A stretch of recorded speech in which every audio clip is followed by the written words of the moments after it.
Hey Macy, this is Mrs. Skoglund. Just wanted to give you a little bit of feedback on your summer assignment.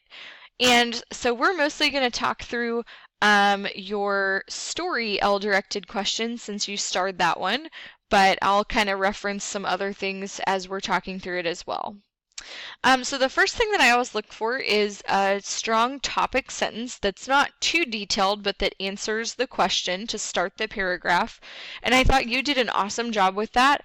I appreciated that you just came right out and said what the misconception was.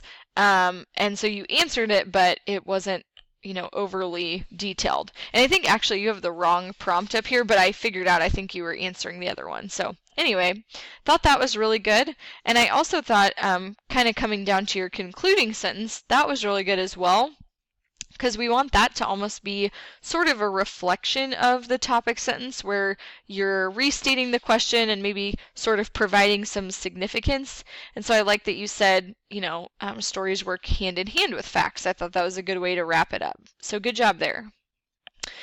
The next thing I looked for was evidence, and I thought you did a good job selecting evidence.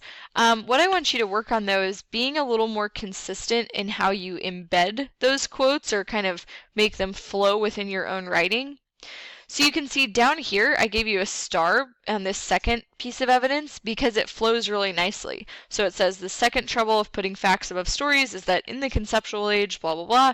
So the quote just, again, blends super well with your writing. But up here, and I noticed this in a couple other paragraphs as well, the quote is just a sentence on its own.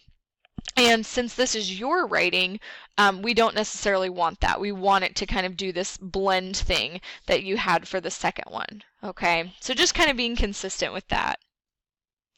Next, I looked at commentary. And I think you are definitely on the right track for commentary. I would just encourage you to be a little more specific in tying your evidence back to the prompt or the question. So like on this second one, your evidence talks about how if you don't value story, basically you're going to be in trouble in the conceptual age. And you sort of told me that's because it helps you to connect with people, but I don't really get a lot of detail about that. I would have liked, I think you were on the right track there, but I would have liked, maybe just a little bit more there tying back to maybe some of those R-directed skills and why, story helps us with that.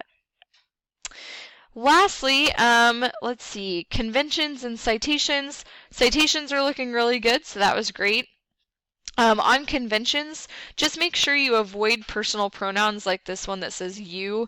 It just sounds a little bit too informal, and so we can just say something like stories help people to connect with others or whatever, and that just elevates your writing a little bit, so we'll just want to watch that.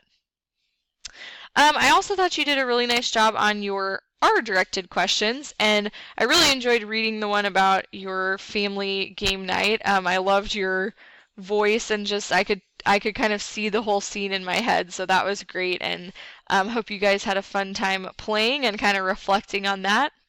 Anyway, just wanted to give you a little feedback on your summer assignment.